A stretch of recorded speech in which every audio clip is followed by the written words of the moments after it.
What if you didn't suppress yourself? Hi friends, welcome back to another video. If you're new, I'm Emily, otherwise known as Shamanism. You can call me anything, just don't call me late for dinner. Glad to have you here. And if you're returning, welcome back. Thank you for being here again.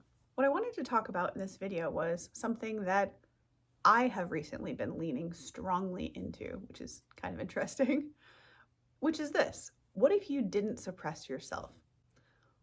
What has happened to a lot of us just in life as a result of life, of socialization, we, for one reason or another, began to suppress ourselves in one way or another, or many.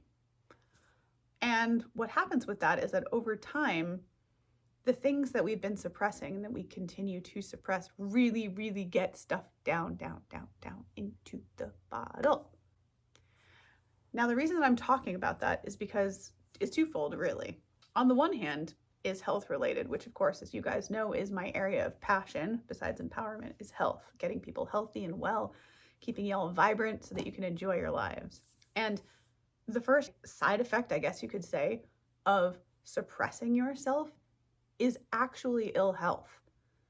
And believe you me when I say that it surprised me when I realized that this was a part of my own ill health, was me actually suppressing parts of myself, suppressing things I wanted to do and or say and or express in so many ways. So it led me to ask myself the question one day, what if we just stopped suppressing ourselves? And obviously, because I have been conditioned for so many years, this is a process of unraveling and undoing a lot of things. However, I can also say that I've been leaning into this unraveling, into this unfolding, this undoing, where I was suppressing so much of myself, of my self-expression, of my humor, which is wild. I don't even know why, out of some kind of a fear with the humor, and where that goes, I don't understand, because I can't think of any traumatic times in my life where I told a joke and it was poorly received, because usually, if I'm being really honest, as my humor journey evolved, the way it kind of went was in the beginning, my humor, I'm just being honest, in the very beginning, I was young, really young. So it was sometimes at the expense of others. Then it evolved and it became, I realized that the expense of others sucks. And I decided to take it at the expense of myself. So for a long plateau there was some self-deprecating humor. And now I would like to think that my humor has evolved into something else.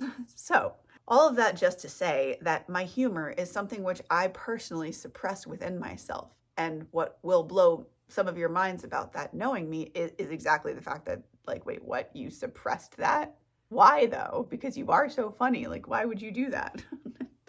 I don't have an answer for y'all. Broadest answer, examining my own life, would be fear. I don't have any good reason for that either. It's irrational. However, some kind of fear of rejection, maybe that I would tell a joke in an inappropriate place or location or something, would end up hurting somebody, because as who I am, usually most of the time, my concern with others is, am I going to hurt them with this thing? And oh, I don't want to hurt them with this. And I'm not really mocking myself. In a way I am though, because it's at some point, you get to just give up caring, because you can live your life and you can worry about the way other people will receive you, or you can just decide to live, which is what I'm finally leaning into, and why I wanted to share that if you are someone who has and can recognize or recognizes past tense, future tense, any tense, whatever, that you suppress yourself in any way, I really do cordially, humbly, lovingly invite you to work with that and to slowly, I don't have a good analogy for this either, because with wine or anything else, if you uncork it, it's uncorked, it's just done like that. With this, you kind of have to slow release it. It's more of like a titration, like you would with some medications or something process, where you're sort of taking one thing you suppressed at a time and allowing yourself to express that, or at least I find that that's less traumatic for your system to rewire itself in that way.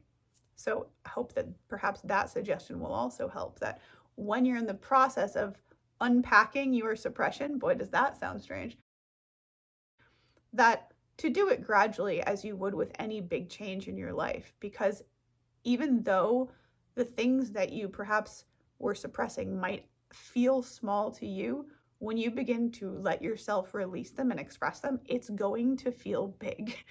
And give yourself the time and the space to feel that, to be with that.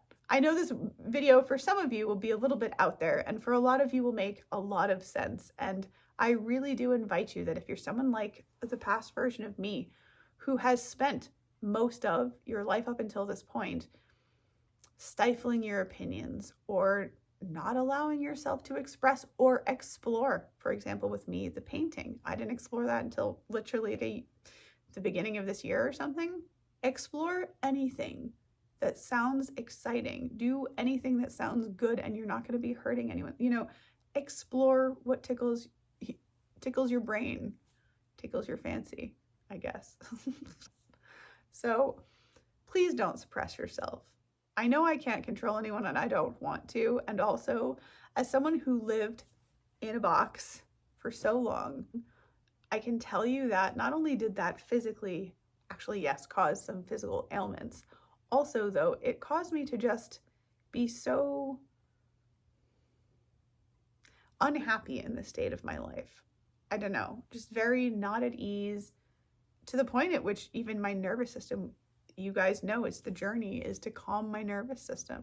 Allow yourself to be free. This is one way in which you can allow yourself to be free, by not suppressing that which you want to do, that which you want to express, that which you want to say. Because, you know, for example, we're discouraged out of perhaps having different opinions because, oh no, what if someone feels differently than you? Well, that's not okay. But the thing of it is, like, this is life. Everybody has loads of opinions. And like I may have said on my channel, opinions are like bumholes. Everybody does have one. So I want you to ask yourself this question, really and truly, and let yourself sit with this even after this video is over.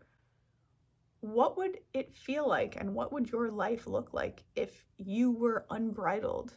If you just took off all the chains one by one and just freed yourself and allowed yourself to do whatever you want to do, and how great would that feel?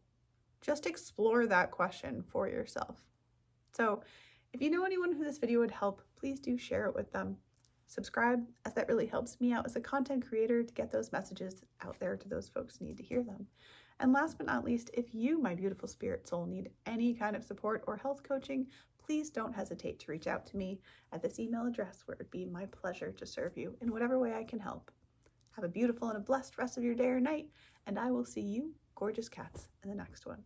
Namaste, much love, stay healthy. Bye.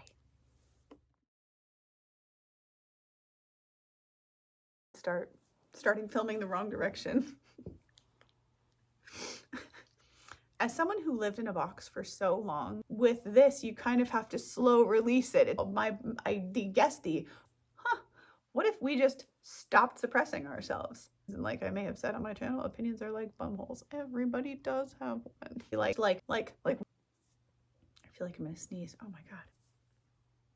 And boy, does that sound strange. Really, really get stuff down, down, down, down into the bottle. Just, what if you didn't suppress yourself?